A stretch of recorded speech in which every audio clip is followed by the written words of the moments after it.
Hello friends, welcome back to my channel.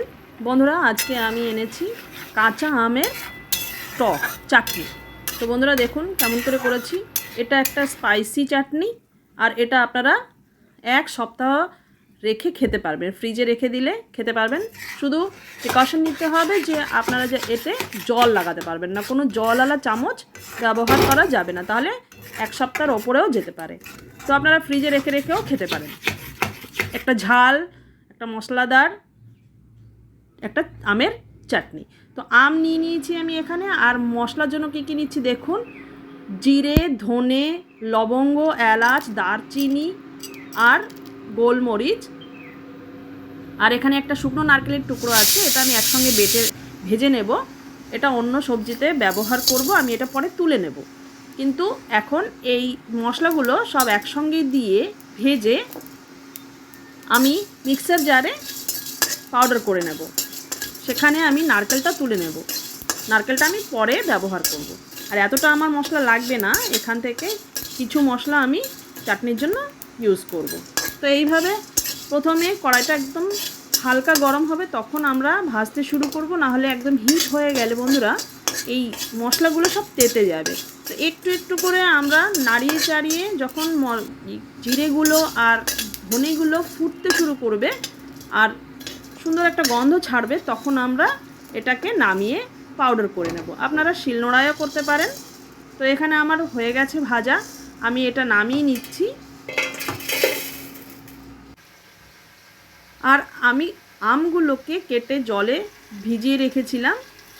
এবার সর্ষে তেলে ফোড়নে আমি সর্ষে আর কিছু লাল গোটা লঙ্কা ভেঙে আমি নাড়িয়ে চাড়িয়ে নিচ্ছি। তারপর আম ছেড়ে দিয়ে লবণ, হলুদ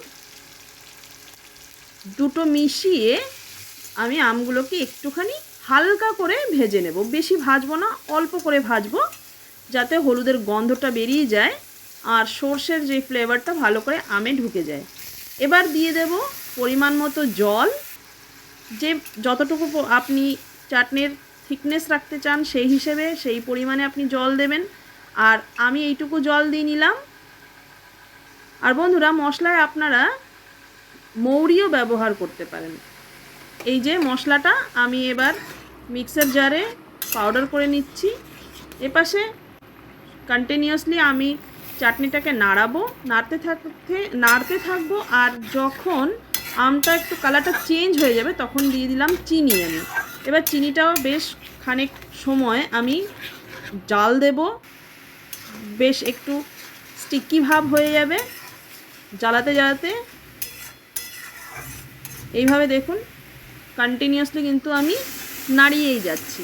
এটা আমরা বন্ধুরা যে কোনো ভাত, রুটি, পরোটা, যা খুশি তাই দিয়ে আমরা কিন্তু খেতে পারি। খেতে কিন্তু খুবই ভালো লাগে। সবথেকে বড় কথা, এটা অনেক দিন ফ্রিজে স্টোর করা যায়। তো এবার আমি যে পাউডারটা বানিয়েছিলাম সেই পাউডারটা হাফ টিস্পুন আমি দিয়ে দেব।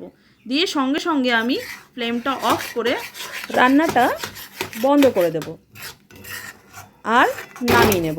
তো বন্ধুরা আমার রেসিপিটি কেমন লাগলো অবশ্যই লাইক আর কমেন্ট করে জানাবেন। আর আমার চ্যানেলে নতুন থাকলে প্লিজ আমার চ্যানেলটিকে সাবস্ক্রাইব করবেন। তো দেখা হচ্ছে নতুন আরও একটা নতুন রেসিপির সঙ্গে। ততক্ষণের জন্য ভালো থাকবেন, সুস্থ থাকবেন, সবাইকে ভালো রাখবেন। আজ এই পর্যন্তই, বাই।